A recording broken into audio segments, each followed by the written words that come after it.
మనం ఇప్పుడు భువనేశ్వరి పీఠాధిపతి శ్రీ శ్రీ శ్రీ కమలానంద భారతీ స్వామివారితో ఉన్నాం. మన దేశానికి సంబంధించినటువంటి సాంస్కృతిక భారతానికి సంబంధించినటువంటి ధర్మం విషయంలో, మతం విషయంలో, దేవాలయం విషయంలో, సామాజిక సమరత విషయంలో మన ప్రేక్షకులకు ఉండేటువంటి అనుమానాలన్నిటి కూడా ఒక్కొక్కటిగా నివృత్తి చేసుకునేటువంటి ప్రయత్నం చేద్దాం. స్వామీజీ నమస్తే అండి.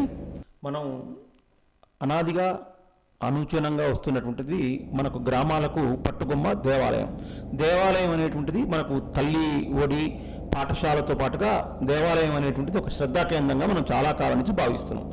భావిస్తున్నటువంటి ఈ సందర్భంలో ఒక 30 సంవత్సరాల క్రితం నుంచి చూసుకున్నట్లయితే గ్రామాల్లో ఉండేటువంటి దేవాలయాల మీద కానివ్వండి, లేకపోతే ఆ దేవాలయ వ్యవస్థ మీద కానివ్వండి, ప్రతి చిన్న రాజకీయ పార్టీ జోక్యం, ఆ యొక్క పాలకవర్గం మీద రాజకీయ పార్టీ జోక్యం అనేటువంటిది మనకు చాలా క్లియర్గా కనిపిస్తుంది.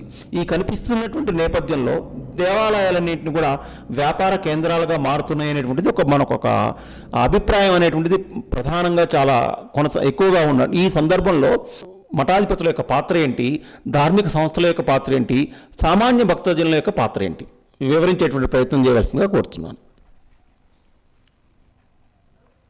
గ్రామము ప్రారంభించేటప్పుడే గ్రామంలో మొట్టమొదట ఏర్పాటు చేసుకునేది గ్రామదేవత.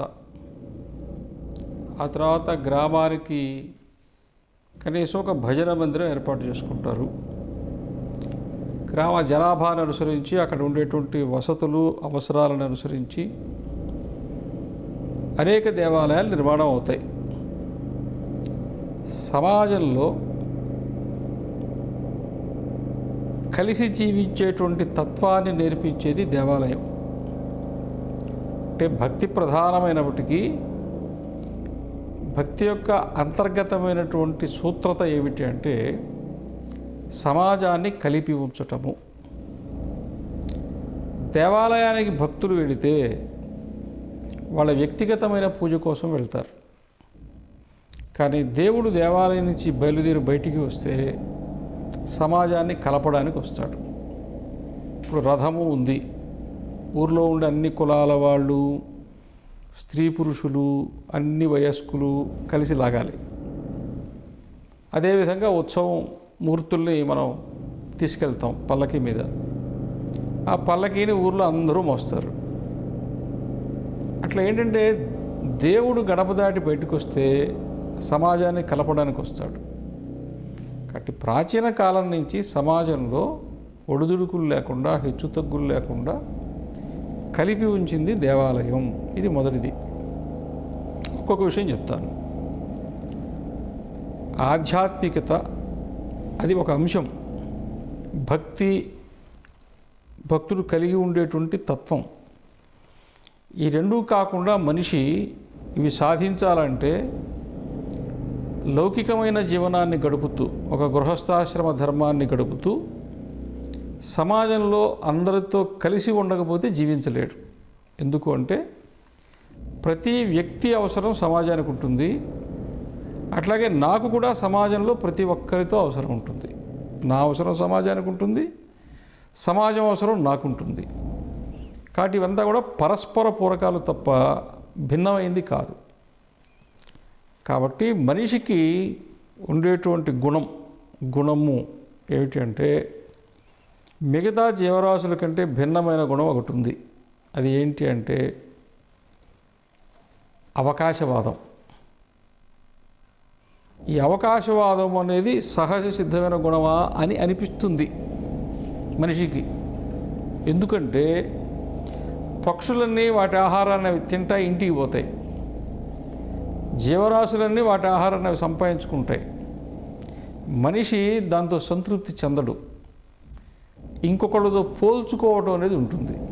ఎవరికంటే ఎక్కువ ఉంది, ఎవరికంటే తక్కువ ఉంది, మిగతా వాళ్ళకంటే నేను ఎందులో గొప్ప, లేదా మిగతా వాళ్ళు నాకంటే ఎందులో తక్కువ, ఈ ఉచ్చనీచ భావాలు ఇవన్నీ కూడా ఏంటంటే అరిషడ్ వర్గాలు అంటామే, ఇవన్నీ వచ్చి కూర్చుంటాయి.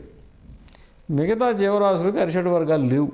వాటికి అహంకారం తెలియదు, మమకారం తెలుసు, అహంకారం తెలియదు. కాబట్టి వీటన్నింటినీ సంతులనం చేయడానికి అవసరమైనది ఏమిటి అంటే భక్తిని ఆధారం చేసుకుని దేవుడిని ఎదురుగా ఉంచుకుని దైవీ గుణాలను పెంపొందింపచేసే పనే దేవాలయం. ఇక్కడికి ఒక భాగం. దేవాలయం ఎందుకు అవసరం అంటే మనిషికి ప్రయత్నపూర్వకంగా లబ్ధి అంటే అబ్బేవి. ప్రయత్నం చేస్తేనే వచ్చేది దైవీ గుణం, ప్రయత్నం చేయకపోయినా వచ్చేది రాక్షస గుణం. రాక్షస గుణం కోసం ప్రయత్నం చేయక్కర్లే, ఏం చేయకుండా ఉంటే వస్తాయి. అంటే మన ల్యాప్టాప్లోకి వైరస్ వచ్చినట్టు వస్తుంది, మనం ఏం చేయక్కర్లే, ఆన్ చేసి పెట్టుంటే అదే వస్తుంది, కానీ తీసేయలేము. కానీ దేవాలయానికి వెళ్ళేది దేనికి అంటే అక్కడ జరిగే కార్యక్రమాలు, అక్కడ చెప్పేటువంటి ప్రవచనాలు, అక్కడ వినేటువంటి పురాణాలు, దీని ద్వారా ఎవరెవరు ఏమి చేసి బాగుపడ్డారు, ఎవరెవరు ఏమి చేసి చెడిపోయినారు అంతే. ఇప్పుడు హరిశ్చంద్రోపాఖ్యానం వింటాం. హరిశ్చంద్రుడు ఎందుకు మనం కలియుగం తర్వాత మన కృతయుగం తర్వాత కలియుగంలో చెప్పుకుంటున్నాం? కృతయుగం నాటి హిరణ్యాక్షుడు హిరణ్యకశిపుడి గురించి ఇప్పుడు ఎందుకు చెప్పుకుంటున్నాం? కృతయుగం నాటి ప్రహ్లాదుడి గురించి ఇప్పుడు ఎందుకు చెప్పుకుంటున్నాం? మంచి చేసిన వాడు ఒకడు, చెడు చేసిన వాడు ఒకడు. ఇప్పుడు మనం ఎక్కడైనా ఒక అడ్వకేట్ ఇంటికి పోతాం, ఒక 100 బీరువాల్లో 50 బీరువాల్లో పుస్తకాలు పెట్టుంటాయి. రోజు పుస్తకాలు తీసేమో ఆ అడ్వకేట్ చదవడం. ఎప్పుడు ఏది అవసరం అది చూసుకొని రెఫరెన్స్ చూసుకుంటారు. ఇదిగో ఇప్పుడు ఇక్కడ కూడా పుస్తకాలు ఉన్నాయి, ఎప్పుడు ఏది కావాలంటే చూసుకుంటారు, ఎక్కడ దీనికి సంబంధించింది ఉంది చూసుకుంటాం. మన జీవితానికి మనము ఆపాదించుకోవడానికి ఒక ఇబ్బంది వచ్చినప్పుడు, కష్టం వచ్చినప్పుడు, క్లేశం వచ్చినప్పుడు, దుఃఖం వచ్చినప్పుడు, బాధ కలిగినప్పుడు, సంతోషం వచ్చినప్పుడు, ఆనందం వచ్చినప్పుడు మనకు ఏ రకమైనటువంటి ఏమంటాం ఆ మానసికమైనటువంటి పరిస్థితులు వస్తున్నాయో దీనికి ఎక్కడ సమాధానం ఉందని చూసుకుంటారు. ఒక స్త్రీకి ఇబ్బంది వచ్చింది, ఏమో కష్టం వచ్చింది అత్తగారింట్లోనో భర్తతోనో, వెంటనే రామాయణంలో సీతమ్మ వారి దగ్గరికి వెళ్ళిపోతుంది. ఏ సందర్భంలో ఆమె ఎలా ఆలోచించింది? మగవాడికి ఏదో కష్టం వచ్చింది, వెంటనే రాముడి దగ్గర పోతాడు. ఆయన కష్టం వచ్చినప్పుడు ఆయన దాన్ని ఎలా ఎదుర్కొన్నాడు? రామాయణంలో ఏ సర్గలో ఎక్కడ ఏం చెప్పాడు ఆయన ఎలా ఎదుర్కొన్నాడు? సో మన జీవితాన్ని మనం సరి చేసుకోవడానికి మనకి ఇన్ని రకాల పుస్తకాలు, పురాణాలు, గ్రంథాలు ఉన్నాయి. సో వీటన్నింటి ద్వారా మనం తీసుకుని ఎక్కడికక్కడే మనం వాటిని సరి చేసుకునేటువంటి ప్రయత్నం కొరకు ఉంటుంది. ఈ సరి చేసుకునేటువంటి వ్యవస్థ దేవాలయం. అంటే వ్యక్తి ఏమో వ్యక్తిగతమైన సంస్కారం ఇచ్చి ఒక రాయిని శిల్పంగా చెక్కేది దేవాలయం. సమాజంలో కలిసి జీవించేటువంటి అవసరం, కలిసే జీవించాలి, వేరే మార్గమే లేదు. ఉత్తర భారతదేశం దక్షిణ భారతదేశం అన్నారు అనుకుందాం. మరి ఉత్తరప్రదేశ్లో ఉప్పు ఎక్కడి నుంచి పోవాలా? సముద్ర తీరం నుంచే పోవాలి కదా. సముద్ర తీరంలో ఉప్పు తయారవుతుంది, అది ఢిల్లీలో ఉప్పు వేసుకోవాలంటే ఎక్కడి నుంచో పోవాలి కదా, అక్కడ దొరకదు కదా. నాకు నీతో పని లేదంటే ఎట్టా? నేను సన్యాసిని, నాకేం సంబంధం లేదు సమాజంతో ఎట్టా? నేను వస్త్రం కట్టుకోవాలిగా, ఇది కట్టుకోవాలంటే రైతు పండించాలిగా పత్తి, వాడు పత్తి పండించాలంటే గింజలు ఇచ్చేవాడు ఇవ్వాలిగా, ఎరువులు ఇచ్చేవాడు ఇవ్వాలిగా, నీళ్ళు ఇచ్చేవాడు ఇవ్వాలిగా, కరెంట్ ఇచ్చేవాడు ఇవ్వాలిగా. అయిన తర్వాత మళ్ళీ వరదలు రాకుండా చూడాలిగా. ఇదంతా అయిన తర్వాత మార్కెటింగ్ వెళ్ళాలా, దీన్ని గింజ తీసేయాలా, దూది తీసేయాలా, జిన్నింగ్ చేసేయాలా, ప్రెస్సింగ్ చేసేయాలా, దాంట్లో నుంచి దారం తీసేయాలి, దాన్ని మళ్ళీ నేత నెయ్యాలి, దాన్ని రంగులో ముంచాలా, దాన్ని తీసి షాపులో పెట్టాలి, మీరు ఎవరు పోయి కొనుక్కొచ్చి నాకు ఇవ్వాలా. ఈ వస్త్రం నా శరీరం మీద రావడం వెనక నా ప్రమేయం లేకుండా కొన్ని లక్షల మంది ప్రమేయం ఉంది. అందుకనే ఆధ్యాత్మిక, ధార్మిక, సాంస్కృతిక, భక్తి కార్యక్రమాల కంటే ముందు మనిషి పౌరశాస్త్రం, సివిక్స్, పౌరశాస్త్రంలో మొదటి వాక్యం నుంచి జీవితం ప్రారంభిస్తాడు. కాబట్టి పౌరశాస్త్రంలో మొదటి వాక్యం ఏమిటంటే మానవుడు సంఘజీవి. ఈ మానవుడు సంఘజీవి అనే దానికి వేసేటువంటి అలంకారాలు, వస్త్రాలు, పూలమాలలు, గజమాలలు, ఏమంటాయి ఇంకా బంగారు హారాలు, అవి ఈ మిగతా విషయాలన్నీ. అసలు సంఘజీవి. కాబట్టి సంఘజీవిగా ఉండాలంటే మనిషి ఏమేం కలిగి ఉండాలో ఏమేం కలిగి ఉండకూడదు, దానికి దేవాలయం ఏర్పాటు చేశారు. ఇది అసలు విషయం. ఇక లోపల దేవీ దేవతలకు మనం ఏమేం కార్యక్రమాలు చేస్తున్నాం, అక్కడ ప్రాణప్రతిష్ఠ చేస్తున్నాం, షోడశోపచారాలు చేస్తున్నాం, సంగీతము, సాహిత్యము, నాట్యము ఇట్లాంటివన్నీ కూడా అక్కడ ఉంటున్నాయి. అదంతా వేరు. అసలు మానవ సమాజానికి, సాంఘిక జీవనానికి, లౌకిక జీవనానికి ఇది ఎందుకు అంటే వీడు కలిసి జీవించేటువంటి తత్వాన్ని, కలియుగంలో మనిషి కలిసి జీవించే తత్వాన్ని కోల్పోతాడు. కృతయుగంలో సమాజం కలిసి ఉంటుంది, త్రేతాయుగంలో సమాజం కలిసి ఉంటుంది. గొడవ రాముడికి రావణాసుడికి ఉంటుంది. త్రేతాయుగం తర్వాత ద్వాపరయుగం వస్తుంది. ద్వాపరయుగంలో అన్నదమ్ములకు గొడవ వస్తుంది, సమాజం కలిసి ఉంటుంది. దుర్యోధనుడికి ధర్మరాజు గొడవ, సమాజానికి కాదు. కలియుగంలో పరిపాలకు గొడవ ఉండదు. మీరు గమనించాలి. పరిపాలకులు అంటే ఏంటి? ఇప్పుడు ఉండే పొలిటికల్ సిస్టమ్, రాజకీయ పార్టీలు ఉంటాయి. పార్టీలు ఇక్కడ ఉంటాడు, అక్కడ ఉంటాడు, వాళ్ళు ఏదో సర్దుబాట్లు చేసుకొని ఎక్కడో ఒక దగ్గర ఉంటాడు. అంటే ఆ రకంగా చూస్తే వాళ్ళందరూ ఐకమత్యంగా ఉన్నట్టే. ఐకమత్యంగా లేనిది ఎవరు? సమాజం. ఈ ఊరి మీద, ఈ ఇంటి మీద కాక ఆ ఇంటి మీద వాలదు. కాబట్టి సమాజంలో విఘటన ఉంటుంది, సమాజంలో విడిచి పడదు, ఒకరికొకరికి పడదు. మనం మళ్ళీ మామూలుగా ఇంట్లో చెప్తాను, అత్త కోడలికి పడదు, అమ్మ కొడుక్కి పడదు, తండ్రి కొడుకులు మాట్లాడుకోరు, ఇవి మనం మామూలుగా వింటూ ఉంటాం. అదొక్కటే కాదు, ఎవరికి పడదు. ప్రిన్సిపాల్కి, లెక్చరర్స్కి పడదు, ప్రధానాచార్యుడికి, ఆచార్యులకి పడదు. విషయం ఏమైనా ఉందంటే లేదు, కలియుగం పడదు. కాబట్టి ఈ స్వభావం, దీన్ని అధిగమించడానికి ఇది అవసరం. అందుకని దేవాలయ వ్యవస్థ అందుకు వచ్చింది. దేవాలయ సాంఘిక జీవనం. ఇప్పుడు వినాయకుడిని పెడుతున్నాం, గణపతి నవరాత్రులు జరుగుతున్నాయి. గణము నుంచి గ్రామం వచ్చింది.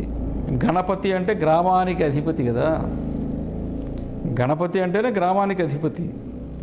గ్రామంలో ఉండే అన్ని కులాల వాళ్ళు కలిసి పూజించాలి. నేను అన్ని కులాల వాళ్ళని ఎందుకు చెప్తున్నాను? ప్రతి కులానికి ఒక దేవత ఉంది. ఏ కులం వాళ్ళు ఆ దేవతను పూజించుకుంటారు. కానీ అన్ని కులాల వాళ్ళు కలిసి పూజించేది ఏది? విఘ్నేశ్వరుడు. అంటే దేవాలయం కూడా. మిగతా దేవీ దేవతలు ఎవరికి ఇలా మంటపం పెట్టి నడిబజార్లో ఒక విగ్రహాన్ని తయారు చేసి చేసేటువంటిది లేదు. ఇప్పుడు మన వాళ్ళు కూడా బెంగాలు, ఒరిస్సా వాళ్ళని చూచి ఈ దేవీ నవరాత్రులప్పుడు అమ్మవారి పెండాల్సి వేస్తున్నారు. కానీ అది లేదు. ఒక వినాయకుడికి మాత్రమే ఉంది. ఎందుకంటే ఆయన గ్రామానికి నాయకుడు, గ్రామాధిపతి, గణపతి. పైగా మట్టితో బొమ్మ చేస్తున్నాం కదా. మట్టి ఎక్కడ తెచ్చాం? చెరువులో. పండగ చేసాం, నిమజ్జనం చేసాం, ఎక్కడికి పోయింది? చెరువులోకి. ఎక్కడి నుంచి వచ్చిందో అక్కడికి పోయింది. ఇది తత్వం. ఇది కూడా అంతే. ఇది కూడా మట్టి బొమ్మే, ఎక్కడి నుంచి వచ్చిందో అక్కడికి పోతుంది. ఈ నిమజ్జనం చేసేటప్పుడు వీడికి అర్థం కావాల్సింది ఏంటంటే మనం ఎక్కడి నుంచి వచ్చి అక్కడికి పోతుంటే అర్థం కావాలి నిమజ్జనం చేసేటప్పుడు. దీని వెనక సైన్స్ ఉంది. హిందుత్వంలో ఉండేటువంటి విశేషం ఏంటంటే అన్నింటినీ సమన్వయం చేస్తుంది, సంతులనం చేస్తుంది. ఇప్పుడు 21 పత్రులు ఉన్నాయి. మీరు 8-9 తరగతుల వయసులోనే గ్రామాల్లో ఏం చేస్తారు? ఇక్కడ ఇట్లాంటి దగ్గరలు కూడా చేస్తారు. రేపు వినాయక చవితి అంటే ఈరోజు ఒక సంచి చేసుకుని బయలుదేరి మొత్తం కోసుకొచ్చుకుంటారు ఊళ్ళో పడి. అంటే 10వ తరగతి వయసు వచ్చేటట్టుకి వీడికి 21 రకాల పత్రుల పేర్లు తెలుసు. పత్రులు కాదు అవి, మూలికలు. జిల్లేడు దేనికి పనికి వస్తుంది, ఉత్తరేడాకు దేనికి పనికి వస్తుంది, గరిక దేనికి పనికి వస్తుంది, ఉమ్మెత్త దేనికి పనికి వస్తుంది, వాడికి తెలుసు. కాబట్టి వినాయక చవితికి ముందు 2 రోజులు బొటానికల్ టూర్ పూర్తి చేస్తాడు. 10వ తరగతికి వచ్చేసరికి వాడికి చిన్న కిట్, మెడికల్ కిట్ వాడి చేతిలో ఉంటుంది. చిన్న వాటికి వాడే వైద్యం చేసుకుంటాడు. చిన్నప్పటి నుంచే ప్రకృతితో కలిసి జీవించడం నేర్పించారు. చిన్నప్పటి నుంచి ప్రకృతితో స్నేహం చేయడం నేర్పించారు. చిన్నప్పటి నుంచి ప్రకృతి నుంచి మనల్ని ఎట్లా కాపాడుకోవాలని నేర్పించారు. దాంతోపాటు అక్కడ తీసుకుపోయి పత్రి పెట్టి వినాయకుడికి పూజ చేశారు. పూజ చేసిన తర్వాత ఏమైంది? మీ ఇంట్లో పూజ చేశారు, వాళ్ళ ఇంట్లో పూజ చేశారు, వాళ్ళ ఇంట్లో పూజ చేశారు. అక్కడంతా పత్రి అయిపోయింది. ఆ విగ్రహాల దగ్గర అంత పత్రి అయింది. మొత్తం తీసుకుపోయి చెరువులో వేశారు. ఈ చెరువులో వేసిన తర్వాత వారం రోజులకు బాగా మురుగుతుంది. అది బాగా మురిగి పాచి వస్తుంది. ఆ పాచి ఆకుపచ్చగా ఉంటుంది. అది ఎలా అంటే అది ఇంకా పెరుగుతూ ఉంటుంది. పాచి ఇంకా అది మనం చలిదన్నం తింటాం కదా, చలిదన్నంలో పుల్లనీళ్ళు పోస్తుంటారు, గంజి పోస్తుంటే అది తీస్తుంటాం, తర్వాణి అంటాం. మళ్ళీ పోస్తుంటాం, మళ్ళీ తీస్తుంటాం, అది పాడైపోదు. అది కమ్మగా పుల్లగా తీయగా ఉంటుంటుంది, రోజు అని పోసుకొని తాగుతుంటాం. మళ్ళీ అని పుల్లనీళ్ళు మళ్ళీ దాంట్లో గంజో మజ్జిగ పోసేస్తే మళ్ళీ పుల్లగా అవుతుంటాయి. దాన్ని తీయబల్లే ఇంకా అది తిరుగుతూ ఉంటుందట. అంటే చెరువులు ఈ తలుపులు పైకెత్తి కాలంలో నుంచి నీళ్లు బారిస్తే నీళ్ళతో పాటు ఈ పాచి మన పొలాల్లోకి పోతుంటుంది. ప్లాంక్టాన్ అంటారు. ఈ ప్లాంక్టాన్లో ఉండేదంతా మొత్తం పోషక విలువలు. B1, B12, B6 అని మనం ట్యాబ్లెట్ వేసుకుంటాం కదా, అది దాంట్లో ఉంటుంది. కాబట్టి భూమికి ఏది కావాలో, వరికి ఏది కావాలో, శనక్కి ఏది కావాలో అది వెళ్ళిపోతుంది. కాబట్టి మనము మన మూలికల ద్వారా మనకు కాదు, మనం తినే ఆహారాన్ని పండించుకునే వ్యవసాయానికి కూడా మందుగా వాడేటువంటి ఒక శాస్త్రీయత ఈ పండుగలో ఉంది. ఇంత ఆలోచించాలి మనం, ఇంత చెప్పాలి మనం. ఊరికనే గణపతి పప్ప మోరియా కోసం కాదు, దానికి ఇంత ఉంది. స్వామీజీ, మనం ఎవరో అంగీకరించినా అంగీకరించకపోయినా హిందూ సమాజం కొంతవరకు కులాలుగా విభజించబడింది అనేటువంటిది వాస్తవం. గత 2.5-3 దశాబ్దాలుగా సామాజిక సమరసత కోసం హిందూ ధార్మిక సంస్థలు, మఠాధిపతులు, పీఠాధిపతులు, సాధు సంతులు, ప్రత్యేకించి తిరుమల తిరుపతి దేవస్థానం లాంటి దేవాలయాలు కూడా సామాజిక సమరసత కోసం తమ వంతు తమ ప్రయత్నం అనేటువంటిది నిర్విరామంగా కృషి చేస్తున్నటువంటి విషయం మనకు తెలిసినటువంటిది.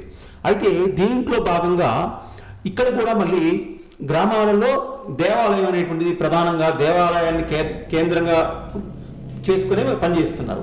ఈ పనిచేస్తున్నటువంటిలో గడిచిన 25-30 సంవత్సరాలుగా జరిగినటువంటి పని ఏంటి, ఇంకా రాబోయే రోజులలో ఈ సామాజిక సమరసత ఆధారంగా దేవాలయం ఆధారంగా జరగాల్సినటువంటి పని ఇంకా ఎంతవరకు మిగిలింది అనేటువంటిది కొంచెం వివరించేటువంటి ప్రయత్నం చేయగలం. అంటే సమాజానికి సంబంధించిన పని ఎంతవరకు అయ్యింది, ఎంతవరకు కాలేదు, ఇంకెంతవరకు చేయాలా అనేది లేదు. సమాజము అనే పని చెయ్యాలి అంటే ఒక ప్రాథమిక పాఠశాల పనిది. ప్రాథమిక పాఠశాల ఉపాధ్యాయుడు వేసవి సెలవులు అయిపోయిన తర్వాత గంట కొట్టాడు అనుకోండి, 1వ తరగతిలో చేరిన వాడికి వాళ్ళ నుంచి చెప్పాల్సిందే. ఒక ప్రాథమిక పాఠశాల ఉపాధ్యాయుడు ఆయన ఉద్యోగం చేసినంత కాలం ఆ నుంచి దాకా పిల్లలకి అక్షరాలు నేర్పించడమే. సమాజం పనిచేసేవాడు కూడా ఇప్పుడు మనం 30 ఏళ్ళు 40 ఏళ్ళు మీరు చెప్పారు. ఈ 30-40 ఏళ్ళలో ఎన్ని తరాలు దాటి? 10 ఏళ్ళకు ఒక తరం అనుకుంటే 3 తరాలు. మళ్ళీ ఆ కొత్త తరంలో మళ్ళీ ఆ పని మొదలు పెట్టాల్సిందే. కాబట్టి ఇది ఆగదు.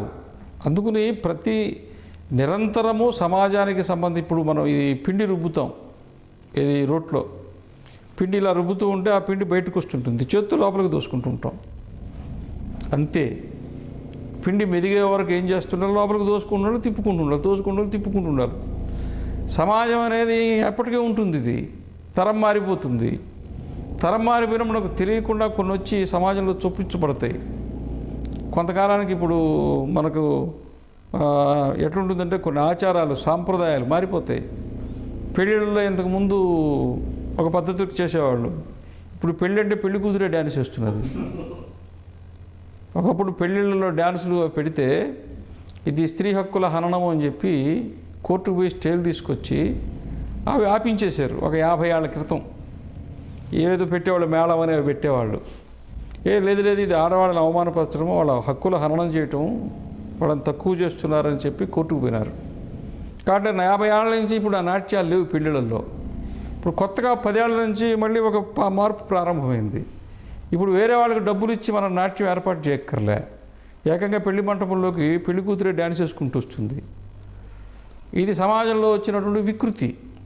మన సమాజంలో ఎలా ఉండాలి, ఏవి ఉండాలి నేర్పించేటువంటి పని ఒకటి జరుగుతుంటుంది.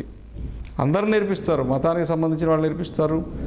నాటకాల ద్వారా కావచ్చు, పద్యాల ద్వారా కావచ్చు, పాటల ద్వారా కావచ్చు, జానపద కళా కళా ఆకృతులు వాటి ద్వారా కావచ్చు, బొమ్మలాటలు కావచ్చు, లేకపోతే పకటి వేషాలు కావచ్చు, బుర్రకథ కావచ్చు, హరికథ కావచ్చు, గంగిరెద్దులు కావచ్చు, కాటికాపర్లు కావచ్చు, వాళ్ళందరూ వచ్చి ఏం చెప్తుంటారంటే అనేక విషయాల సమాజానికి సంబంధించి తెలియజేస్తుంటారు. ఇప్పట్లాగా కేవలం ఒక 6 సీరియళ్ళు వదిలేయడం కాదు. సీరియల్లో ఏముంటుంది? అట్లా కాకుండా సమాజంలో మనుషులకి ఏది అవసరమో అది అందిస్తూ ఉంటారు. ఏది అందిస్తారు అంటే చెప్తాను. ఎప్పుడు కూడా సిలబస్ మారదు. సిలబస్ చేరొచ్చు, కలవచ్చు, సిలబస్ మారదు. ఉదాహరణకి ట్రిగనామెట్రీ ఉందనుకోండి, త్రికోణమితి ఉంటుంది. లేకపోతే జామిత్రి అంటే జామెట్రీ ఉంటుంది, క్యాలిక్యులస్ ఉంటుంది. కొత్తగా ఇంకేదైనా ఒక సబ్జెక్ట్ వస్తే చేరచ్చు, విషయం కాదన్ను. అది వచ్చింది కాబట్టి ఇది పోదు. ఇప్పుడు మనం త్రికోణమితి నేర్చుకుంటున్నాం కదా, బీజగణితం నేర్చుకుంటున్నాం కదా, ఎక్కాల అవసరం లేదంటే ఎట్టా? ఎక్కాల అవసరం, వడ్డీ లెక్కలు అవసరం, దూరము కాలము అవసరం. ఏ డిపార్ట్మెంట్కి, ఏ శాఖకు దానికి సంబంధించిన లెక్క వాళ్ళ కోసం. అర్థమెటిక్ మీన్ సంఖ్య, ఇది మన గణాంకాలు, స్టాటిస్టిక్స్. ఈరోజు మొత్తం సమాజం నడిపించాలంటే అవసరమైంది స్టాటిస్టిక్స్. ఒకప్పుడు అది లెక్కల్లో ఒక భాగం, ఇప్పుడు సైన్స్లో భాగం.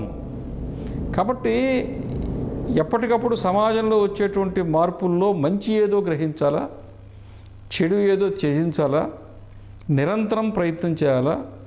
కులాల మధ్యలో నిజంగా అంతరం తగ్గింది. కులాల మధ్యలో అంతరం తగ్గింది. ఒకప్పుడు ఉండింది, ఒకప్పుడు లేదు, మధ్యలో వచ్చింది, తగ్గింది, ఇప్పుడు మళ్ళీ వస్తున్నది. ఉదాహరణ మీరు చూడండి, ఎవరు హోటల్ పెట్టారు ఎవరు అడగరు, అందరూ భోంచేస్తారు.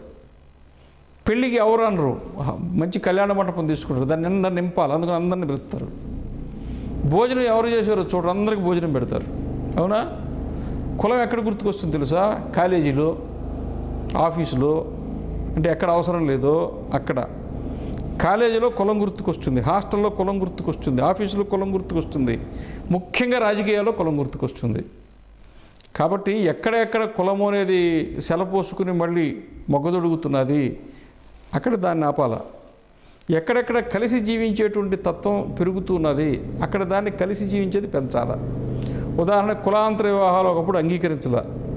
చాలా సందర్భాల్లో ఈ రోజున అక్కడక్కడ గొడవలు అవుతున్నాయి కాదన్నాం. కులాంతర వివాహం చేసుకుంటూ ఈరోజు కొంతమంది హత్యల దాకా పోతున్నారు.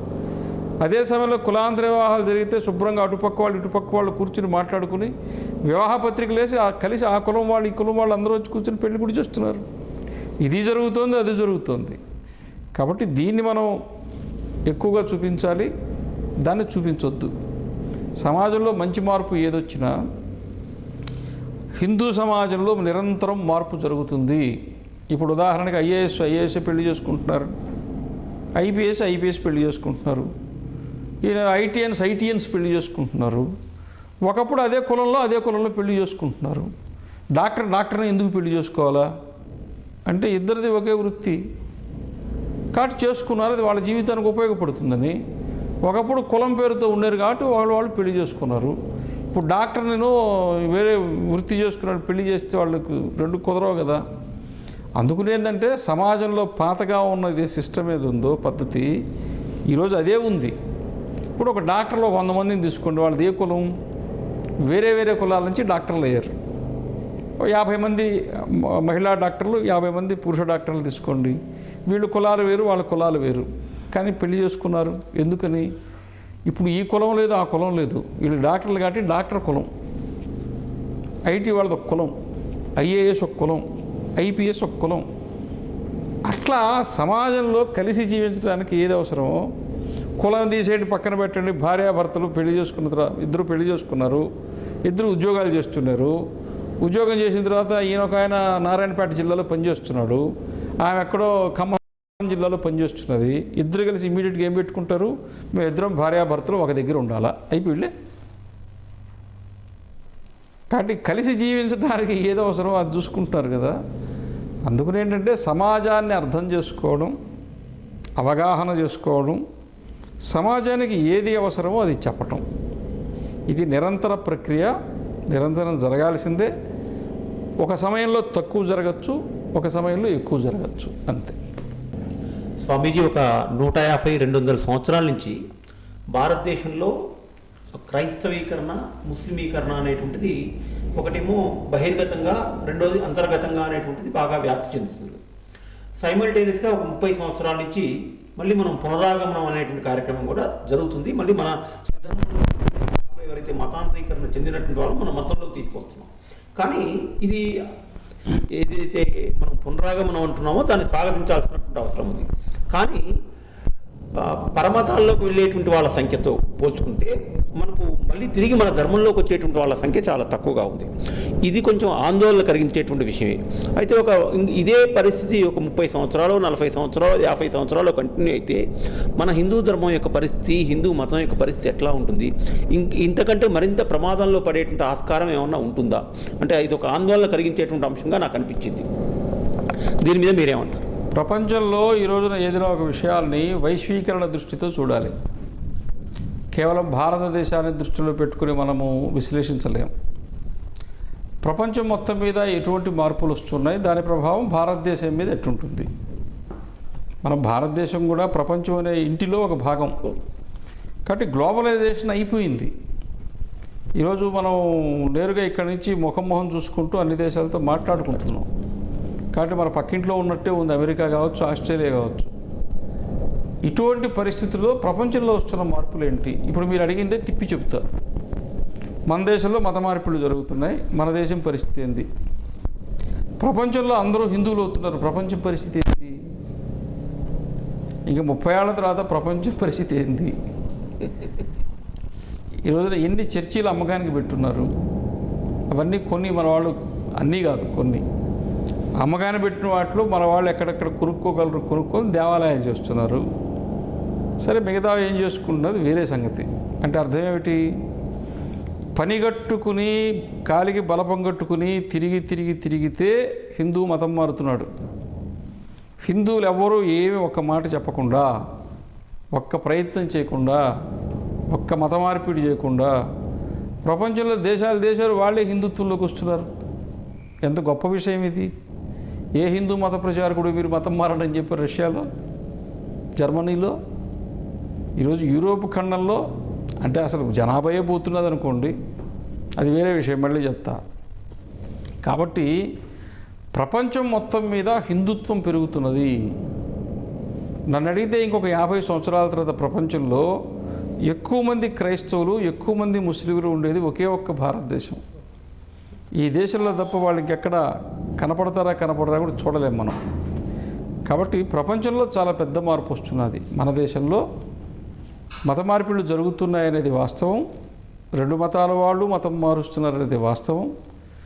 అదే సమయంలో గతంలో కంటే ముఖ్యంగా ఈ సామాజిక మాధ్యమాలు, సోషల్ మీడియా ద్వారా ఎక్కడ ఏం జరుగుతున్నదో గ్రామాల్లో ఉండేవాళ్ళు తెలుసుకుంటున్నారు. ముఖ్యంగా వాళ్ళు వ్యవహరించే తీరు వాళ్ళు ఎక్కువ తెలుసుకుంటున్నారు.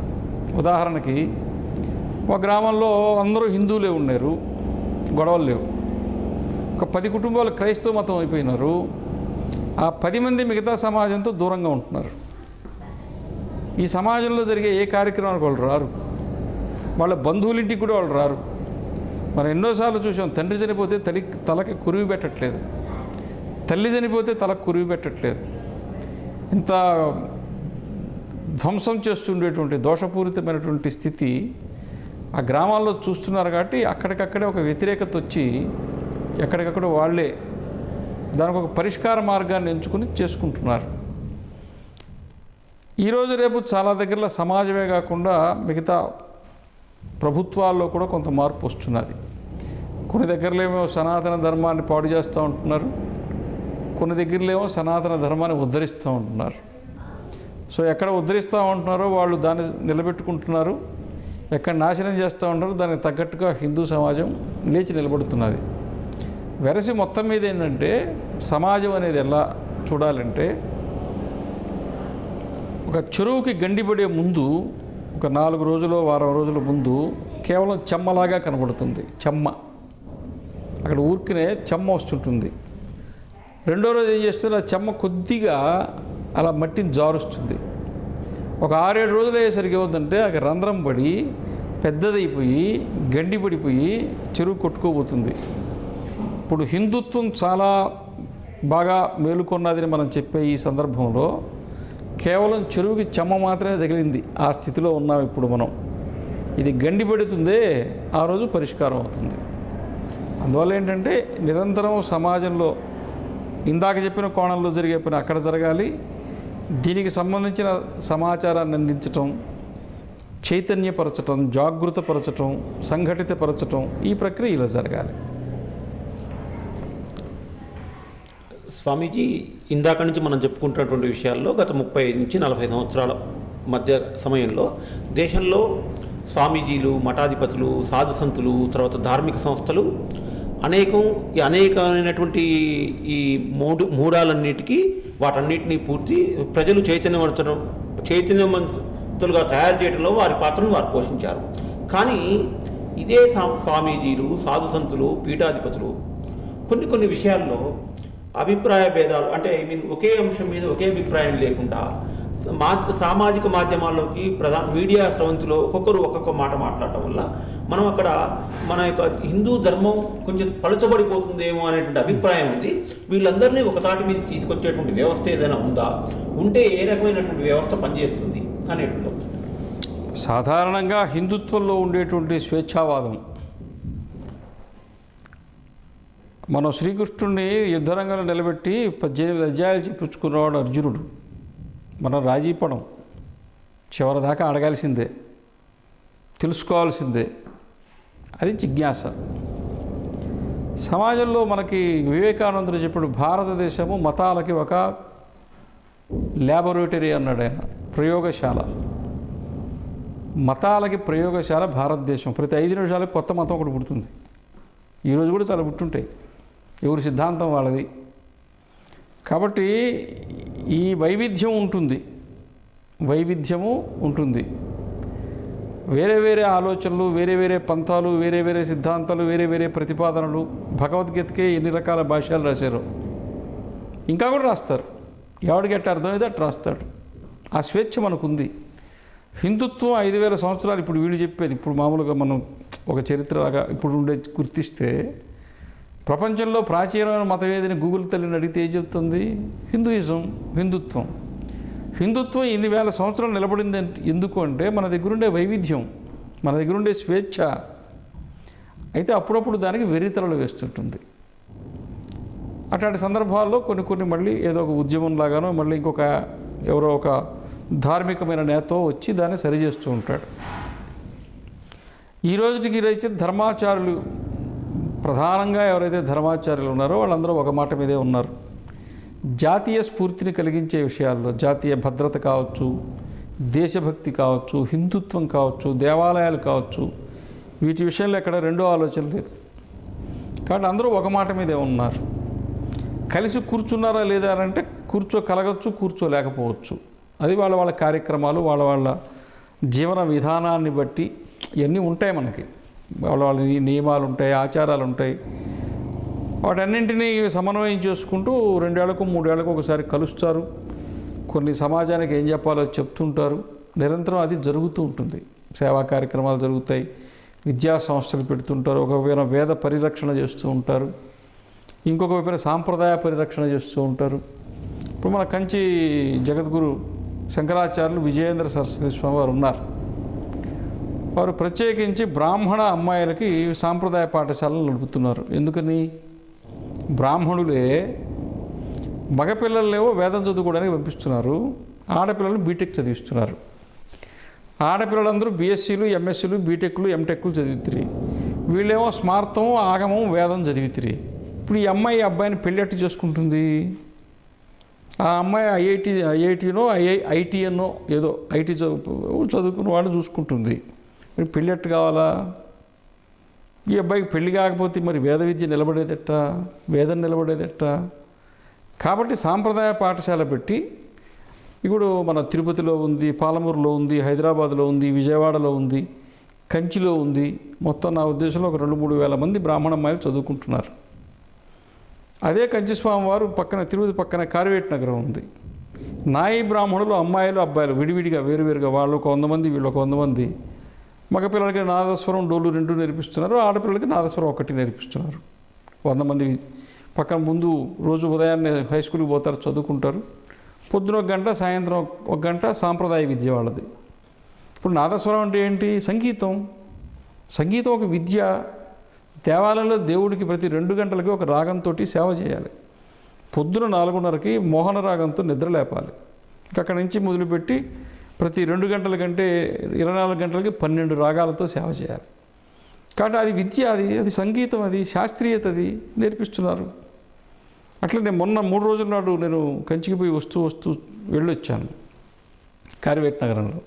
ఈ సంవత్సరం కొత్తగా కుమ్మరి పిల్లలకి కుండలు తయారు చేయడం నేర్పిస్తున్నారు. ఎందుకని? ఇప్పుడు ఒకవైపు ఏమో ఆయుర్వేదం, ప్రకృతి వైద్యం వీళ్ళందరూ ఏం ప్రచారం చేస్తున్నారు, మట్టి పాత్రలో వండుకొని తినండి అని. తీరా మట్టి పాత్రలో వండుకొని తింటే ఆరోగ్యానికి మంచిది అనేటువంటి ఒక చైతన్యం సమాజంలో వచ్చేసరికి కుండ తయారు చేసేవాళ్ళు లేకుండా పోయినట్టు. అందుకని మీరు చదువుకోండి, మీ చదువు మీది, కానీ వృత్తిని కాపాడండి. దీంట్లో డబ్బులు ఉన్నాయి. అప్పుడు కుండ 2 రూపాయలకు కొన్నారు, ఇప్పుడు 500 రూపాయలు పెట్టుకుంటున్నారు.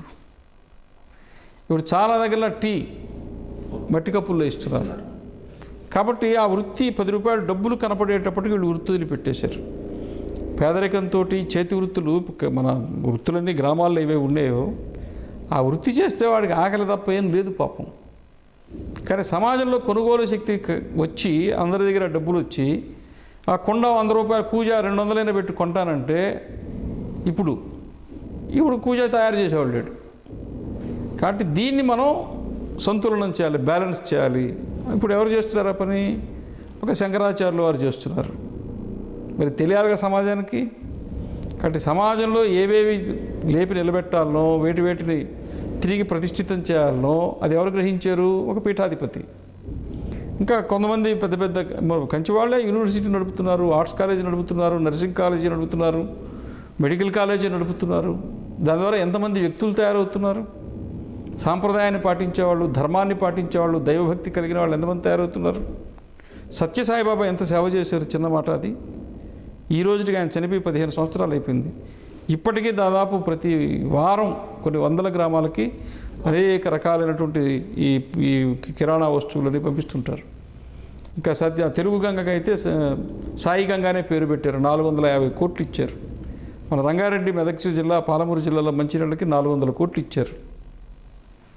చేశారు కదా, మన వాళ్ళే చేస్తారు. అమృతానందమయ్యి కేరళలో కొన్ని 100 కోట్ల రూపాయల సేవా కార్యక్రమాలు ఖర్చు పెడుతున్నారు.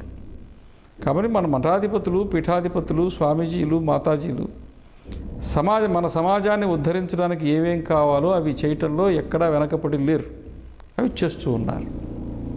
స్వామీజీ, ఈ ప్రశ్న కొంచెం రాజకీయ రంగును పులుముకుండేటువంటి ఆస్కారం కనపడుతుంది. ముఖ్యంగా ఆంధ్రప్రదేశ్లో 2019 నుంచి 2024 వరకు ఈ విగ్రహాల ధ్వంసన, రథం ధ్వంసన, దేవాలయాల మీద దాడులు జరిగాయి. ఈ జరిగినప్పుడు అకస్మాత్తుగా హిందూ సమాజం అంతా కూడా స్పందించింది. తర్వాత కాలక్రమంలో విచారణ సంస్థలు కానీ లేకపోతే ప్రభుత్వాలు కానీ నిమ్మకు నీరెత్తి కూర్చుని దానికి సంబంధించినటువంటి ఎవరి మీద ఏ రకమైనటువంటి చర్యలు తీసుకోలేదు అనేటువంటి బాధ సామాన్య హిందువులో ఉంది. దీన్ని మనం ఎలా చూడాలి? ఇప్పుడు ఈ సమస్యని ఒక 5 సంవత్సరాల కాల అవధికి కానీ ఒక ఆంధ్రప్రదేశ్కి కానీ పరిమితం చేసి చూడొద్దు మనం. ఏది నిజమో అది మాట్లాడాలి. ధర్మం. విగ్రహాలు పగలగొట్టడము, దేవాలయాలను ధ్వంసం చేయటం అనేటువంటిది ప్రతి రాష్ట్రంలో జరుగుతున్నది. తమిళనాడులో చేస్తున్నారు, కేరళలో చేస్తున్నారు, కర్ణాటకలో చేస్తున్నారు, తెలంగాణలో చేస్తున్నారు, ఆంధ్రప్రదేశ్లో చేస్తున్నారు, మిగతా దగ్గరలో చేస్తున్నారు. అయితే మిగతా ప్రభుత్వాలు కానీ మిగతా రాష్ట్రాలు కానీ ఎక్కడైనా ఇటువంటి ఇబ్బంది వస్తే అక్కడ ప్రభుత్వం చర్య తీసుకుంటున్నది. ఎవరు చేశారు, నేరస్తులు ఎవరు, వాళ్ళు పట్టుకోవటంలో పోలీస్ యంత్రాంగానికి పూర్తిగా స్వేచ్ఛను ఇచ్చి ఆ రకంగా చేపిస్తున్నారు. దాని ద్వారా అక్కడ నిందితులు ఎవరు పట్టుకుంటున్నారు, అది ఒక పని జరుగుతుంది. ఆంధ్రప్రదేశ్లో కూడా జరిగింది గతంలో. ఇంతకుముందు ఉమ్మడి ఆంధ్రప్రదేశ్లో జరిగింది, తర్వాత కూడా జరిగింది. ఈ 5 సంవత్సరాల్లో ఏమైందంటే మిగతా సమయాల్లో జరిగినట్టే ఇప్పుడు జరిగింది. కానీ నేరస్తులను పట్టుకోవటంలో ప్రభుత్వము చిత్తశుద్ధి కనపరచలేదు, చిత్తశుద్ధి కనపరచలేదు. మీరు చెప్పినట్టు మొదటి సంవత్సరం, రెండో సంవత్సరం అంతెందుకు, మేము 2020లో కంచి శంకరాచార్యుల వారు మేమందరం కలిసి తమిళనాడు సరిహద్దుల్లో 9 మంది పీఠాధిపతులు ఒక సమావేశం పెట్టాం. ఈ దేవాలయాల గురించే పెట్టాం, ప్రభుత్వానికి పంపించాం. ఎంవీఆర్ శాస్త్రి గారు ఆ తీర్మానాలను తీసుకుపోయి ఇచ్చారు. ఆ తర్వాత ఏమైంది అంటే ఎవరు ఎందుకు మాట్లాడలేదు, ఉద్యమం ఎందుకు చేయలేదంటే మీకు ఒక విషయం చెప్తాను. ఇక్కడ సమాజము ఉద్యమం ఎప్పుడు చేస్తుందంటే మనం చెప్పే ఉద్యమాన్ని గుర్తించి ప్రభుత్వం పనిచేస్తుందంటేనే ఉద్యమం చేస్తుంది. ఇది చాలా జాగ్రత్తగా గుర్తుపెట్టుకోవాల్సిన విషయం. నేను సమాజానికి చెప్తున్నాను. సమాజ స్వభావాన్ని సమాజానికి చెప్తున్నా. సమాజ స్వభావం ఏమిటంటే ప్రభుత్వానికి బాబు నువ్వు చేస్తున్న పని సరిగా లేదు, సరిదిద్దుకో అని చెప్తుంది, అవకాశం ఇస్తుంది. ఆ తర్వాత ఇంకా మాట్లాడదు, నిర్ణయం తీసుకుంటుంది. నువ్వు నా మాట వినట్లేదు కదా, నిన్ను మారుస్తా. మార్చేశారు. ప్రభుత్వాన్ని మార్చాలా అని సమాజం నిర్ణయించుకుంది. ఈ ప్రభుత్వం వద్దు అనుకుంది, తీసిపారేసింది. నేను సమాజం ఏం చేసిందో సమాజానికి చెప్తున్నాను. నేను రాజకీయ కోణంలో చెప్పట్లేదు. సమాజానికి ఒక అసహనం కలిగింది, ఒక బాధ కలిగింది. అరే ఇన్ని దేవాలయాలు శ్రీరామచంద్రుడి తలనే ఇలా చేస్తే, లేకపోతే ఇట్లా అంతర్వేది లాంటి దగ్గర ఇలాగ చేస్తే ఇలా అయింది. అక్కడ మన కనకదుర్గమ్మ దేవాలయం దగ్గర ఇలా దొంగతనం అయింది, ఏనుగులు పోయినాయి వెండివి. ప్రభుత్వం అప్పుడు వాళ్ళు ఏదో ఒకటి వాళ్ళు ఒక స్టేట్మెంట్ ఇచ్చి ఉండొచ్చు, ఇచ్చేసి వాళ్ళు సంతృప్తి చెందొచ్చు, మేము చెప్పింది సమాజం వినేసిందని. కానీ విన్న సమాజం లోపల గూడు కట్టుకుంది. అది ఓహో మాతో పాటు మీరు వ్యవహరిస్తారా అది గుర్తుపెట్టుకుంది. నువ్వు ఉండకూడదు నిర్ణయించింది, కొట్టేసింది. కాబట్టి సమాజ శక్తిని ఎప్పుడు మనం తక్కువ అంచనా వేయొద్దు, అంతే. ఇంకొక ప్రశ్న ఆంధ్రప్రదేశ్కి సంబంధించినటువంటిది. మనం ఆంధ్ర అనగానే రాష్ట్రాలుగా విడిపోయినా కూడా ఆంధ్ర అనగానే మనకు తెలియనటువంటి ఒక ఉద్వేగం ఉంటుంది. సుమారుగా మనం ఒక 60 సంవత్సరాల పాటు కలిసి ఉన్నటువంటిది. అక్కడి నుంచే మనకు ప్రముఖ సంఘ సంస్కర్తలు, సామాజికవేత్తలు, డాక్టర్లు, ఇంజనీర్లు ఎంతోమందికి మన ఉమ్మడి ఆంధ్రప్రదేశ్కి సేవ చేసినటువంటి వాళ్ళందరూ ఆ నెలలో పుట్టినటువంటి వాళ్ళు ఉన్నారు. కానీ మనం ఈ మతం ధార్మికమైనటువంటి విషయాలకు చూసినట్లయితే అటు తీర ప్రాంతం కానివ్వండి, ఇటు మామూలుగా కోస్తాంధ్ర కానివ్వండి, ఎక్కడ చూసినా కూడా తెలంగాణతో కానీ మిగిలినటువంటి కర్ణాటకతో కానీ పోల్చి చూసినట్లయితే ఈ క్రైస్తవీకరణ అనేటువంటిది ఆంధ్ర ప్రాంతంలోనే ఎక్కువగా కనపడుతుంది మనకు. అంటే మళ్ళీ ఇక్కడ స్వామీజీ ఇక్కడ నేను ఈ మాట అనొచ్చో లేదో తెలియదు, కానీ మళ్ళీ ఆ క్రైస్తవంలో కూడా కమ్మ క్రైస్తవ, రెడ్డి క్రైస్తవ, బ్రాహ్మణ్ క్రైస్తవ ఇట్లా మళ్ళీ కులాలుగా విడిపోయి ఉన్నారు. అసలు దీనికి కారణం ఏంటంటారు? ఆంధ్రప్రదేశ్లో మాత్రమే క్రైస్తవ్యం పెరగట్లేదు, భారతదేశం అంతటా పెరుగుతున్నది. నిజానికి ఈరోజు క్రైస్తవ మత ప్రచారం కానీ మత మార్పిళ్ళు కానీ ఆంధ్రప్రదేశ్తో పోల్చుకుంటే తెలంగాణలో ఎక్కువ జరుగుతుంది. తెలంగాణలో ఎప్పుడు దాకా మనం ఆంధ్రాలో ఎక్కువ మత మార్పిళ్ళు జరుగుతున్నదని అనుకుంటూ ఉంటాం, దీన్ని గుర్తించం. తెలంగాణ అంతా బాగుంది, తెలంగాణ అంతా పచ్చగా ఉంది, తెలంగాణలో హిందుత్వం బాగుంది అని అనుకుంటుంటే చాప కింద నీరులాగా మనకు తెలియకుండా గ్రామాలు పోతాయి. అందువల్ల తెలంగాణలో మత మార్పిడి చాలా వేగంగా జరుగుతూ ఉన్నది. ఇది గుర్తించాల్సిన విషయం. ఇక ఆంధ్రాలో ఎందుకు పెరిగింది? ఆంధ్రాకి తెలంగాణకి ఒక తేడా ఉంది. తెలంగాణ 600 సంవత్సరాల పాటు కేవలం ముస్లిముల చేత పరిపాలించబడింది. కేవలం ముస్లిములు, ఇంకొక వాళ్ళు లేరు.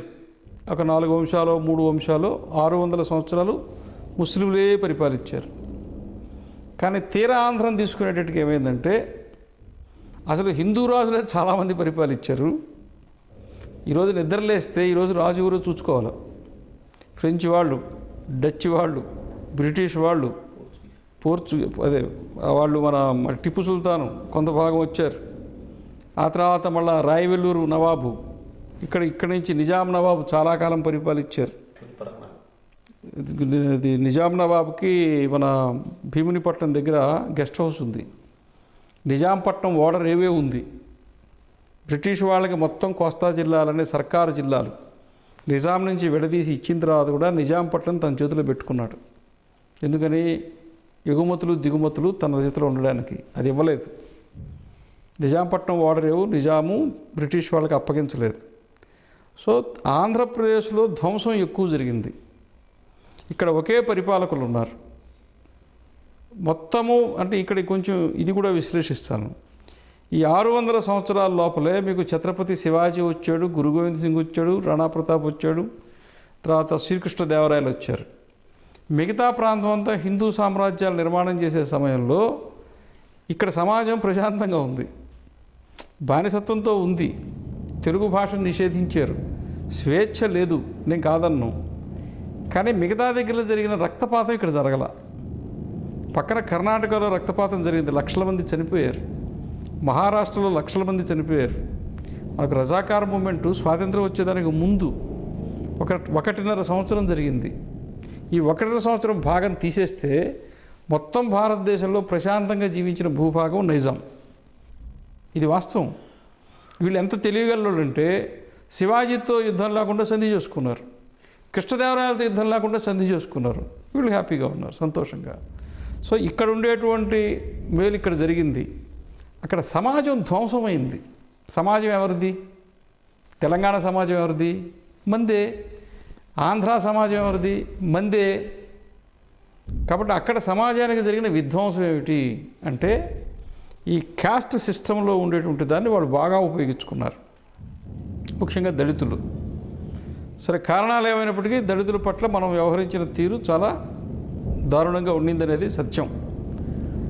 ఎప్పుడైతే రైల్వే ట్రాక్ మొదలుపెట్టారో చెన్నై టు కలకత్తా, చెన్నై నుంచి కలకత్తాకు రైల్వే మార్గం వేయడం మొదలుపెట్టినప్పుడు బ్రిటిష్ వాళ్ళు పొద్దున్నే పనికి తీసుకొచ్చేవాళ్ళు మనుషుల్ని. ఇప్పట్లాగా యంత్రాలు లేవుగా, మొత్తం మనుషులతోనే పని చేయించారు. ఆ పొద్దున్నే వాళ్ళు పనిలోకి దిగేప్పుడు ముందు ఏం చేస్తారంటే పని ప్రారంభించేటప్పుడు కూలీలు బైబిల్ ప్రేయర్ చేయించి చేసేవాళ్ళు. అట్లా కొన్ని సంవత్సరాల పాటు పనిచేస్తున్నారు. రోజు వాళ్ళు బోధిస్తున్నారు, 4 మాటలు చెప్తున్నారు. నెమ్మదిగా వాళ్ళు మతం మార్చారు. ఆ తర్వాత మిషనరీస్ వాళ్ళలో నుంచి పాస్టర్లు తయారయ్యారు, వాళ్ళ నుంచి రెవరెంట్స్ వచ్చారు, వాళ్ళ నుంచి బిషప్పులు వచ్చారు. ఆ రకంగా వాళ్ళు ఒక స్థిరమైన స్థానాన్ని అక్కడ సంపాదించారు. ఇప్పుడు మనకు కోస్తా ఆంధ్రలో క్రైస్తవులను చూస్తే 6వ తరము 7వ తరం నడుస్తుంటుంది. అక్కడ ఒక విచిత్రమైన పరిస్థితి ఉంటుంది. ఒక 15-20 సంవత్సరాల యువతలో ఎవరైతే క్రైస్తవులుగా మారారో వాళ్ళు మన మొహం కూడా చూడరు, అసలు మన మంచినీళ్ళు తాగరు, మన ఇంటి ముందు నడవరు. ఇంత తీవ్రత ఇంత ఉంటుందన్నమాట. కానీ 6 తరాలు 7 తరాల క్రితం మారిన వాళ్ళు ఉంటారే, వాళ్ళు ఎలా ఉంటారో చెప్తాను. వాళ్ళు దేవాలయంలోకి వచ్చి పంతుల దగ్గర ముహూర్తం పెట్టించుకుంటారు, చర్చికి పోయి పాస్టర్ దగ్గర పెళ్లి చేసుకుంటారు. అంతేకాదు, ఆ పాస్టర్ కూడా ఈ పంతుల దగ్గర ముహూర్తం పెట్టించుకుంటాడు. అంటే హిందుత్వం అనేది ఎట్టుంటుందంటే అది ఆత్మతత్వం, అది ఇరగదు, అది కాలదు, అది కరగదు, అది నానదు, అది తడవదు. హిందుత్వం అట్టే ఉంటుంది, వచ్చినోడు దాన్ని కలిసిపోతుంటాడు. కాబట్టి ఇక్కడ వాళ్ళు చాలా ప్రయత్నం చేస్తున్నారు, చాలా ప్రయత్నం చేసి వేరుగా ఉండడానికి. ఇప్పుడు మామూలుగా ప్రపంచంలో ఎక్కడైనా చర్చిలో ప్రార్థన అంటే ఎప్పుడు ఉంటుంది? ఆదివారం ఉంటుంది. భారతదేశంలో సోమవారం ఉంటుంది, మంగళవారం ఉంటుంది, బుధవారం ఉంటుంది, గురువారం ఉంటుంది, 7 రోజులు ఉంటుంది. ఎందుకు ఉంటుందో తెలుసా? సోమవారం రోజు కనుక చర్చిలో ప్రార్థన పెట్టకపోతే వాడు శివాలయం పోతాడు. శివాలయం పోయి ఆపాలంటే సోమవారం ప్రార్థన పెట్టాలా? సరే, సోమవారం వరకు పట్టుకొచ్చి కూర్చోబెట్టాం, మంగళవారం వదిలిపెడితే ఆంజనేయ స్వామి దగ్గరికి పోతాడు. కాబట్టి ఆదివారం ప్రార్థన పెట్టాలా? ప్రపంచంలో 7 రోజులు ప్రార్థన ఉండేటువంటి చర్చిలు ఎక్కడంటే భారతదేశంలో ఉన్నాయి. వాడు ఎందుకంటే ఆ మతం మార్చిన వాడిని ఇంక వాడు కాపాడుకోవాలి, అక్కడ 24 గంటలు కాపు కాసుకోవాలి, లేదా వాడు వెళ్ళిపోతాడు. కాబట్టి ఇక్కడ హిందుత్వం యొక్క ప్రభావాన్ని కాదని 7 రోజులు పూజ చేసేవాడు హిందువు, 7 రోజులు చర్చి నేర్పేవాడిని ఏమనాలా?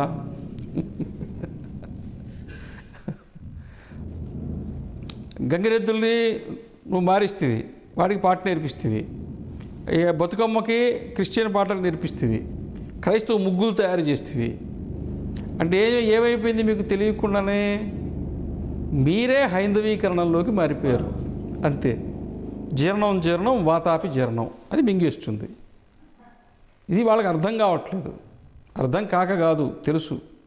టీవీలో అప్పుడప్పుడు కొంతమంది మాట్లాడుతుంటారు, ప్రపంచంలో క్రైస్తవ మతం పోతున్నది కదండి, పోనీయండి మాకేమంటాడు.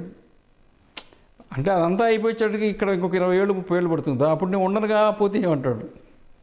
అందుకని ప్రపంచంలో వచ్చే ఆంధ్రలో మాత్రమే కాదు, అన్ని రాష్ట్రాల్లో మత మార్పులు జరుగుతున్నాయి. మీరు చెప్పినట్టు భారతదేశంలో అడుగు ఆంధ్ర, లేకపోతే ఇదేమంటాం తెలంగాణ, కేరళ, కర్ణాటక అవన్నీ లేవు. ఈ జాతి అడుగున దేశభక్తుడు పుట్టాడు, ఏదో ఒక త్యాగం చేశాడు, ఏదో ఒక శాస్త్రం చదివాడు, ఏదో ఒక గొప్పతనాన్ని కలిగి ఉన్నాడు, ఏదో ఒక సంస్కారం, ఏదో ఒక కవిత్వం, ఏదో ఒక సాహిత్యం, ఏదో ఒక నాట్యం, ఏదో ఒక చిత్రలేఖనం. ఇది మొత్తం భారతదేశంలో ఉంది. ఒక్క ఆంధ్రలో ఉందా? ఒక్క తెలంగాణలో ఉందా? ఒక్క తమిళనాడులో ఉందా? దేవాలయాలు అద్భుతంగా తెలంగాణలో ఉన్నాయి, అలాగే తమిళనాడులో ఉన్నాయి, కర్ణాటకలో ఉన్నాయి, గుజరాత్లో ఉన్నాయి, రాజస్థాన్లో ఉన్నాయి. ఆ మొత్తం ఇటువైపు నుంచే కదా శిల్పశాస్త్రంతో ఉండే దేవాలయాలన్నీ అటు వెళ్ళిపోయినాయి. మళ్ళీ అటు చూస్తే ఒరిస్సా అద్భుతమైన దేవాలయాలు ఉన్నాయి. ఎవరు ఎక్కువ ఎవరు తక్కువ? ఏ శాస్త్రం ఎక్కడ మీరు చూడండి, శాస్త్రీయమైనటువంటి ఇవన్నీ ఏమంటాం మన శాస్త్రీయ నాట్యం కళలు, ఈ శాస్త్రీయ కళలు పుట్టినంత మారుమూల పల్లెలే. కూచిపూడి ఎక్కడ ఉందండి? విజయవాడ నుంచి 70 కిలోమీటర్లు పోవాలి. ఇప్పటికి కూడా రోడ్డు సరిగా లేదు దానికి. కారు సరిగ్గా ఊరు దాకా పోతుందో మధ్యలో కూరుకోబోతుందో దేవుడికి కూడా తెలియదు. అట్లాంటి కూచిపూడి కొన్ని 1000 ఏళ్ల క్రితమో 2000 ఏళ్ల క్రితం అక్కడ కూచిపూడి నాట్యం పుట్టింది. మణిపురి, ఇప్పుడు మణిపూర్ గురించి అందరూ మాట్లాడుతున్నారు కదా. మణిపురి నాట్యం అనేది ఎంత మారుమూల ప్రాంతంలో ఉంటుంది అది. ఆ మారుమూల ప్రాంతంలో ఎంత హృదయంగమంగా ఉంటుంది మణిపురి నాట్యం ఆడుతుంటే. ఆ శ్రీకృష్ణుడు, చెలికెత్తులు, రాధ వాళ్ళందరూ ఆ రాస్లీల అసలు మనకు ఎక్కడికో తీసుకెళ్ళిపోతుంది, అంత హృదయంగమంగా ఉంటుంది అది. అటువంటి నాట్యం అక్కడ ఎట్ట ప్రాణం పోసుకుంది? ఏదో ఒక మారుమూల గ్రామంలో తమిళనాడులో భరతనాట్యం ఎట్ట పుట్టింది? ఏదో ఒక కథక్కళి కేరళలో ఎట్ట పుట్టింది? మారుమూల గ్రామంలో. గ్రామాలు జీవనాడులు పట్టుకొమ్మలు అంటే ఊరికే అనలా. నాదస్వరం గ్రామంలో పుట్టింది, డోలు గ్రామంలో పుట్టింది. మన చిన్నప్పుడు చూసాం, 5 కిలోమీటర్లు 10 కిలోమీటర్లు బురద గట్ల మీద నడిచిపోయే గ్రామాల్లో హార్మోనియం ఉండింది, తబలా ఉండింది, మృదంగం ఉండింది, ఫిడేలు ఉండింది, సన్నాయి ఉండింది, వేణు ఉండింది, గాత్రం ఉండింది, భజన ఉండింది, కోలాటం ఉండింది, తంబురా ఉండింది, తత్వాలు ఉన్నాయి, పాటలు ఉన్నాయి. అందుకని గ్రామంలో అన్ని రకాల కళలు, శాస్త్రాలు అత్యంత సహజంగా ఉద్భవించి పుట్టి అవి అలా నిలబడి ప్రాణం పోసుకొని బతికి సమాజాన్ని నడిపించినాయి. మన సమాజాన్ని మనం అర్థం చేసుకోవటంలో వెనకబడి అసలు వదిలిపెట్టేసి బతికితే చాలు అంటే ఎప్పుడు కూడా మనిషి చాక్ పీసులు తింటాడు, ఎందుకు తింటాడు? బొగ్గులు తింటాడు, ఎందుకు తింటాడు? బలపాలు తింటాడు, ఎందుకు తింటాడు? శరీరంలో ఏ విటమిన్ తక్కువగా ఉంటే వాడు తింటాడు. పిల్లలు మట్టి తింటారు, ఎందుకంటే వాడి శరీరంలో తక్కువైంది. కాల్షియం తక్కువ గోడకుండా సున్నం కూడా బిక్కుని తింటాడు. అట్లా హిందూ సమాజానికి 1000 సంవత్సరాల బానిసత్వంలో ఒక విటమిన్ తక్కువైంది, అది విటమిన్ ఎం. అంటే డబ్బు లేదు, డెఫిషియన్సీ అది ఇప్పుడు విటమిన్ ఎం. కాబట్టి వీడికి ఇంకేం పట్టింది? డబ్బు. మిగతా ఎన్ని పక్కకు పోయినాయి. కళలు వద్దు, శాస్త్రాలు వద్దు, వద్దు, భాష వద్దు, సంస్కృతి వద్దు, సాహిత్యం వద్దు, వాంగ్మయం వద్దు, నువ్వు ఏమైనా చెయ్యి, సాయంత్రానికి డబ్బు కావాలి. అందుకనే చూడండి, ఈ రోజున అందరూ డబ్బులు సంపాదించుకుంటున్నారు. అందరూ డబ్బు సంపాదించుకున్న తర్వాత ఏం చేస్తున్నారు? ఇక్కడ మళ్ళీ ఇంకొక ట్విస్ట్, ఇక్కడ ఇంకొక మార్పు.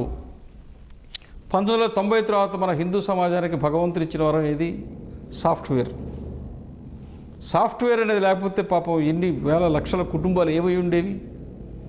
ఒక గ్రామం నుంచి ఒక 4-5 సాఫ్ట్వేర్ ఇంజనీర్లుగా ఉద్యోగాలు వస్తే, నేను గ్రామాల్లో తిరిగారు కాబట్టి అనుభవంతో చెప్తున్నా, వాళ్ళు ఎక్కడ ఉద్యోగం చేసినా, అమెరికాకు పోయినా వాళ్ళు సంపాదించుకున్న సంపాదనతో మొట్టమొదటి చేసిన పని వాళ్ళ ఊరిలో వాళ్ళ అమ్మ నాన్నకి ఇల్లు కట్టించారు. రెండో పని ఊరిలో దేవుడికి దేవాలయం కట్టించారు. వాళ్ళు ఎంత సంపాదించుకున్నారో అది మనకు తెలియదు, కానీ ఊరిలో దేవాలయం కట్టించింది ఎవరు? మన ప్రవాస భారతీయులుగా ఉన్న ఆ రోజున 20-22 ఏళ్ల వయసులో సాఫ్ట్వేర్ ఇంజనీర్లుగా వెళ్ళినటువంటి కుర్రాళ్ళు, అమ్మాయిలు, అబ్బాయిలు వాళ్ళ సంపాదన నుంచి తెచ్చి ఊరిలో చిన్న రామ మందిరం కట్టించారు. కాబట్టి మనిషికి ఏది అవసరమో ముందు అవసరం తీరిన తర్వాత తను ఏం చేస్తున్నాడు? మళ్ళీ దేవుడు, ధర్మము, సంస్కృతి. ఈ ప్రపంచంలో పుట్టుకతో దేవుడిని గురించి తెలిసిన వాడు హిందూ ఒక్కడే. పుట్టుకతో, ఒకరు చెప్తే రాదు, పుట్టుకతో దేవుని గురించి తెలుసు. ఎట్లా? చిన్నప్పుడు పిల్లలు వీధిలో ఆటలు ఆడుకుంటుంటారు. ఆడుకుంటే కాలట్టు పెట్టి కాలు మీద అలా ఇసుక పోస్తారు. ఇసుక పోసి ఇలా తట్టి కాలు తీసేస్తారు, ఒక గూడులాగా ఏర్పడుతుంది. దాని మీద ఒక గన్నేరు పువ్వు పెడతారు, ఏదో ఒక పువ్వు పెడతారు, ఈ దేవాలయం దండం పెడతారు. ప్రపంచంలో ఎవడైనా పని చేస్తున్నాడా? వాడికి దేవాలయం కట్ట అమ్మనని చెప్పారా? దేవాలయం పోతే దేవాలయం ఉండే దేవుడి పేరు చెప్పరు ఇళ్ళు. వెంకటేశ్వర స్వామి దేవాలయం పోతే ఆ కొడుక్కో కూతురుకో చిన్నపిల్లలకి ఆ దేవుడు వెంకటేశ్వర స్వామి, శ్రీరామచంద్రుడు అని చెప్పరు. ప్రసాదం ఎక్కడిస్తారో చెప్తారు. కాబట్టి ఈ పిల్లలు ఈ గూడు కడుతున్నారు. ఎవరు చెప్పారు? మన జన్యువుల్లోనే, జెనెటిక్గానే హిందువులకు దేవాలయము, దేవుడు, భక్తి పుట్టుకతో వస్తుంది. చిన్నప్పుడు బొమ్మల పెళ్ళిళ్ళు చేసేవాళ్ళు, అందరూ ఎగతాళి చేశారు, అవునా? చిన్నప్పటి నుంచి పెళ్ళిళ్ళు ఏంద్ర చెప్పేది, ఎబ్బేంద్ర చెప్పేది, అవునా? అది ఒక కౌన్సిలింగ్, అదొక మానసికమైనటువంటి శిక్షణ. అది పెళ్ళి అంటే ఏంటి? అందరూ కలిసి కూర్చుంటారు, అందరూ సంతోషంగా ఉంటారు. ఒక అమ్మాయి కూర్చుంటుంది, ఒక అబ్బాయి కూర్చుంటుంది. వీళ్ళు బియ్యం తెస్తాడు, వాడు బెల్లం తెస్తాడు, ఇంకోటి తెస్తారు, చింతపండు తెస్తారు, కందిపప్పు తెస్తారు, పెద్ద పెద్ద బుడ్లు ఉంటాయి, బుడ్డీలు. వాటిని పెట్టుకొని అక్కడ కట్టాకంప పెట్టి అన్నం వండుతారు, పాయసం చేస్తారు, బొమ్మలు పెళ్లి చేస్తారు, అది వండుకొని తింటారు. కలిసి జీవించేటువంటి తత్వం, ఒక పెళ్లి చేసుకోవడం, ఒక గృహస్థాశ్రమ ధర్మము, ఒక సంసారము, భార్యాభర్త అనేటువంటిది ఎవరు చెప్పుకునే పిల్లలు అది ఉండింది కాబట్టే వాళ్ళు విడాకులు లేకుండా, డైవోర్స్ లేకుండా కలిసి కాపురం చేసుకునేటువంటి ఒక మానసిక సంసిద్ధతని కూర్చోబెట్టారు. ఈరోజు లేదు. 30 ఏళ్ళు వచ్చిన పెళ్ళి ఎప్పుడు అమ్మంటే అప్పుడే పెళ్ళి ఎందుకు ఉంటుంది? అప్పుడే పెళ్ళి కాదు, ఇంకెప్పటికైనా పెళ్ళి ఎందుకు? అసలు పెళ్ళి ఎందుకు? ఈరోజు పాశ్చాత్య దేశాల్లో చాలామంది పిల్లలు లేరు, యువకులు లేరు. కారణం ఏంది? 40 ఏళ్ల నాడు 30 ఏళ్ల నాడు పెళ్లి చేసుకున్న వాళ్ళు మాకు పిల్లలు వద్దని నిర్ణయించుకున్నారు. ఈరోజు ఉండే ముసలివాళ్ళు చనిపోతే జర్మనీ లేదు, ఉండే ముసలివాళ్ళు చచ్చిపోతే ఫ్రాన్స్ లేదు, ఉండే ముసలివాళ్ళు చచ్చిపోతే ఇంకొక దేశం లేదు యూరోప్లో. అందరూ ముసలివాళ్ళు. ఇప్పుడు ఆ దేశాలకి వాళ్ళకి పనిచేయడానికి మనుషులు కావాలి. చుట్టుపక్కల ఉండే ముస్లిం దేశాల నుంచి తీసుకొచ్చుకున్నారు. వాళ్ళు పిల్లల్ని కంటారు ఓపికగా, కనడం కాదు పనిచేస్తారు. అన్ని పనుల్లోకి వాళ్ళు వచ్చారు. విమానాశ్రయంలో వాళ్ళే ఉంటారు, బజార్లో వాళ్ళే ఉంటారు, అన్ని పనులు వాళ్ళే చేస్తారు, వ్యవసాయం పనులు వాళ్ళే చేస్తారు. వీళ్ళు చచ్చిపోతారు, దేశం వాళ్ళదైపోతుంది. ఇప్పుడు భారతదేశంలో అదే జరుగుతుంది.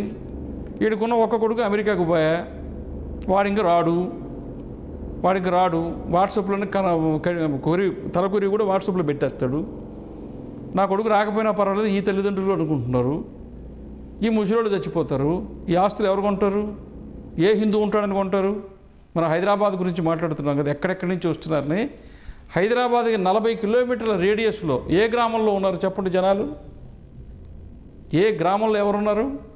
కాస్త డబ్బులుండే కుటుంబం ఏదైనా ఉంటే గ్రామాల్లో, హైదరాబాద్ చుట్టుపక్కల, రంగారెడ్డి జిల్లాలో, మెదక్ జిల్లాలో చుట్టుపక్కల 40 కిలోమీటర్ల ఇబ్రహీంపట్నం పక్కన యాచారం మండలంలో మీరు ఏ గ్రామంలోనైనా కాస్త డబ్బులు ఉండేవాళ్ళు, కాస్త స్థిమితంగా ఉండేవాళ్ళు ఆ గ్రామంలో ఉన్నారా? మొత్తం హైదరాబాద్కి వచ్చారు. హైదరాబాద్కి 2 విచిత్రకరమైన పరిస్థితులు ఉన్నాయి. ఒకటి, గ్రామాల్లో ఉండే వాళ్ళందరూ హైదరాబాద్కి వస్తున్నారు, హైదరాబాద్ విస్తరిస్తూ గ్రామాలకు పోతున్నది. ఈ హైదరాబాద్ సిటీలో ఉండేవాడు అక్కడెక్కడో ప్లాట్ కొంటాడు, అది హైదరాబాద్ అంటాడు. ఆ ఊరిలో ఉండేవాడు బరకత్పురాకు వస్తాడు, నేను హైదరాబాద్కి వచ్చాను అంటాడు. ఇది విచిత్రమైన పరిస్థితి. గ్రామాలన్నీ హైదరాబాద్లో కలుస్తున్నాయి, హైదరాబాద్ విస్తరించబోతున్నది. ఆ ఊర్లో వాళ్ళు ఇక్కడికి వస్తున్నారు. అందుకని హిందువులందరూ కూడా గ్రామాలు వదిలేస్తున్నారు, కుల వృత్తుల్లో వదిలిపెట్టేశారు. హిందువులు వదిలిపెట్టినటువంటి వృత్తులన్నీ ముస్లింలు స్వీకరిస్తున్నారు. వాళ్ళ దగ్గర జనాభా ఉంది, పిల్లలు ఉన్నారు, పనిచేస్తున్నారు, ఆర్థిక వికాసం వాళ్ళు పొందుతున్నారు. మన వాళ్ళు ఖర్చు పెట్టడం బాగా నేర్చుకుంటున్నారు. కాబట్టి హిందూ సమాజం కన్సూమర్సు, వాళ్ళు ఎకానమిస్టులు తయారయ్యారు. స్వామీజీ, చివరి ప్రశ్న. ధర్మానికి సంబంధించి, మతానికి సంబంధించి ప్రభుత్వం ఏదైనా ఒక చట్టం చేసినా, లేకపోతే దేవాలయాల పాలక మండళ్ళు ఏదైనా ఒక నూతన విధానాన్ని తీసుకొచ్చినా, సాధువులు, సంతువులు, తర్వాత పీఠాధిపతులు, మతాధిపతులు నిరసన వ్యక్తం చేసి వాళ్ళకు అనుకూలమైనటువంటి పద్ధతిలో మళ్ళీ అది చేసిన దాకా ప్రభుత్వం మీద ఒత్తిడి తీసుకొస్తుండడం అనేటువంటిది విజయం సాధించినటువంటి సందర్భాలు కూడా మనం చూస్తున్నాం కూడా. అదే సందర్భంలో ప్రభుత్వం కూడా ధర్మానికి సంబంధించినటువంటిది, మతానికి సంబంధించినటువంటిది ఏదైనా అనుకూలమైనటువంటి చట్టం తీసుకొస్తే ఆ చట్టాన్ని ప్రజల్లో కావాల్సినటువంటి అవేర్నెస్ క్రియేట్ చేయటము, జనజాగృతి చేయటంలో సాధుసంతులు, మఠాధిపతులు, పీఠాధిపతులు చూపించాల్సినటువంటి శ్రద్ధ చూపించలేదేమో అనేటువంటి ఆవేదన ఒకటి ఉంది. దీనికి నేను చిన్న ఎగ్జాంపుల్ సిఏఏని తీసుకుంటాను. నరేంద్ర మోడీ గారు చాలా ఇంట్రెస్ట్తో సిఏఏని తీసుకొచ్చారు బంగ్లాదేశ్ హిందువుల కోసం. కానీ దాన్ని దేశవ్యాప్తంగా పెద్దగా పట్టించుకోలేదు. దాని తదనంతరం ఢిల్లీలో షహీన్ బాగ్లో అల్లర్లు జరిగాయి. అల్లర్లు జరిగినప్పుడు కూడా మన ప్రభుత్వానికి కావాల్సినటువంటి సపోర్ట్ ఏ రకంగా రాలేదు. ఆ రానటువంటి సందర్భంలో ఒక 3 సంవత్సరాల కాలంలో గడిచిపోయిన తర్వాత మనం చూసినట్లయితే మన బంగ్లాదేశ్లో అనేక మంది హిందువుల ఊచకొత్త జరిగింది. హిందువులను మన దగ్గరికి తీసుకురావాలంటే మన మీడియాలో అనేక రకాలైనటువంటి చర్చలు చేస్తున్నాం. అంటే ఇట్లా ఎందుకుంది? ఈ కారణం ఏంటి? అలా ఏం లేదు. అప్పుడు కూడా సిఏఏకి అనుకూలంగా భారతదేశం మొత్తం మీద పెద్ద పెద్ద ర్యాలీలు జరిగాయి, ఉద్యమం జరిగింది. మఠాధిపతులు పీఠాధిపతులు అనేవాళ్ళు ఎప్పుడూ కూడా ఉద్యమాల్లోకి వాటికి రారు. వాళ్ళ అభిప్రాయాన్ని తెలియజేస్తారు. ఏ పార్టీ అధికారంలో ఉన్నా మఠాధిపతులు పీఠాధిపతులు పెద్దవాళ్ళు ఎవరైతే ఉన్నారో దాదాపుగా వాళ్ళు చెప్పింది సమాజ హితం కోసం కాబట్టి చేస్తారు. ప్రభుత్వం ఏ పార్టీ ఉందో చూసుకోక్కర్లా. కానీ కొన్ని సందర్భాల్లో కొంతమంది మనకు వ్యతిరేకంగా, ఇప్పుడు కంచి శంకరాచార్యుల వారిని ఎవరు అరెస్ట్ చేశారో ప్రణబ్ ముఖర్జీ గారు చక్కగా వారి ఆత్మకథలోనే రాశారు. కాబట్టి ఇది నేను ఇప్పుడు ప్రత్యేకంగా చెప్పక్కర్లా. ఇక బంగ్లాదేశ్లో కానీ పాకిస్తాన్లో కానీ గత 75 సంవత్సరాలుగా ఏం జరుగుతున్నదో ఇప్పుడు కూడా అదే జరిగింది. ఇప్పుడు ఆ రోజున ఎంత % హిందువులు ఉండేరు, ఈరోజు ఎంతమంది ఉన్నారు అక్కడ? వాళ్ళకు 3 రకాలు. 1 మతం మార్చుకో, 2 భారతదేశానికి వెళ్ళిపో, 3 చచ్చిపో. ఈ రకమైన పద్ధతుల్లోనే కదా చేశారు. ఈరోజు అక్కడ చేస్తున్నది కనపడుతున్నది. ఏ రోజు చేయలేదు? 1980-81 ఆ ప్రాంతంలో బంగ్లాదేశ్లో చక్మా గిరిజనులు, చక్మా జాతి, మనలాగా ఈ చెంచులని కోయిలని మనకి ఎట్లా ఉంటారో అక్కడ చక్మా అని ఒక జాతి ఉంది. ఆ చక్మా గిరిజనుల్ని అడవుల్లో పడి వాళ్ళందరినీ ఊచకోత కోసారు. ఎప్పుడు వదిలిపెట్టారు వాళ్ళు? ఇప్పుడు చక్మా గిరిజనుల గురించో బంగ్లాదేశ్లో హిందువుల గురించో మాట్లాడుతున్నాం. ఇప్పుడు ఆదిలాబాద్ జిల్లాలో జైనూరు గురించి ఏం చేద్దాం? జైనూరుకి ఉన్నట్టుండి 3000 మంది, అది ఒక 170 గిరిజనులకు సంబంధించిన సురక్షిత ప్రాంతంలో అసలు ఎవరికి పట్టా ఇవ్వడానికి అవకాశమే లేదు. మరి పట్టాలట్టు పుట్టిస్తున్నారు. ఇప్పుడు తెలుసుకుంటున్నారు. ఇప్పుడు తెలుసుకునేది కదా అని చెప్పి మళ్ళీ వాళ్ళందరూ సమాయత్తమై తమను తాము కాపాడుకునే ప్రయత్నం చేస్తున్నారు. కాబట్టి ఒక సిద్ధాంతము, దానికి సంబంధించిన కార్యాచరణ, స్వభావము, మనస్తత్వము కలిగిన వాళ్ళు ప్రపంచంలో ఎక్కడ ఉన్నా వాళ్ళ వ్యవహారం అలాగే ఉంది. అది భారతదేశమా ఇంకొక దేశమా తేడా ఏమీ లేదు. కాబట్టి దీనికి ముగింపు ఎట్లా అనేటువంటిది కాలం నిర్ణయిస్తుంది. దానికి కూడా ఒక ముగింపు ఉంటుంది. ఇప్పుడు ఎల్లకాలం అదే జరగదు కదా. బ్రిటిష్ వాళ్ళు వెళ్ళిపోతారని ఎప్పుడు అనుకున్నారా? వెళ్ళిపోయారు. లేకపోతే ఇంకొక సామ్రాజ్యం ఉండింది వాళ్ళది, అంతమైపోతుంది అన్నారు, అంతమైపోయింది. అట్లే మిగతా వాళ్ళు ఎవరైతే మానవతకు, మనుషులకు ఇబ్బంది కలిగించేటువంటిది ఏ సిద్ధాంతాలు ఉన్నాయో అవి అంతరించిపోతాయి. మానవత్వాన్ని కానీ, ప్రకృతిని కానీ, సమాజాన్ని కానీ పునరుజ్జీవింప చేసేటువంటి ఆదర్శాలు, సిద్ధాంతాలు ఏవి ఉన్నాయో అవి ప్రాణం పోసుకొని నిలబడతాయి. అంతవరకు మన పని మనం చేస్తూ ఉంటాం. V39 ప్రేక్షకులకు స్వామి ఇచ్చేటువంటి సందేశం: ఒక జాతీయ భావాలు, దేశభక్తి, ధర్మము, సంస్కృతి ఇలాంటి మంచి విషయాలను తెలియచేయాలన్న సంకల్పంతో V39 ఛానల్ని ప్రారంభం చేశారు. ప్రత్యేకించి ఇది సమాజానికి నేటి అవసరం. కాబట్టి అందరూ కూడా మనం తెలియని విషయాలు తెలుసుకోవటం కొరకు, అనేక మంది యొక్క అభిప్రాయాలు తెలుసుకోవటం కొరకు, మిమ్మల్ని మీరు ఉద్ధరించుకోవటం కొరకు, నిర్మాణం చేసుకోవటం కొరకు ఇట్లాంటి V39 లాంటి ఛానల్స్ అవసరం ఎంతైనా ఉంది. శ్రమ కోర్చి, ఖర్చుకు వెనకాడక, లాభాపేక్ష లేకుండా ఈ పని చేస్తూ ఉన్నారు. కాబట్టి ప్రేక్షకులందరూ ఆదరించండి. అది ఆదరించడం వల్ల మీకు ఉపయోగం ఉంది, లాభం ఉంది, ప్రయోజనం ఉంది. శుభం. మీకు ధన్యవాదాలు. V39 ప్రేక్షకుల తరఫు నుంచి అమూల్యమైనటువంటి వాళ్ళ చాలా తెలియని విషయాలు, ధర్మానికి సంబంధించి, మతానికి సంబంధించి అనేక విషయాలు చెప్పారు. ధన్యవాదాలు.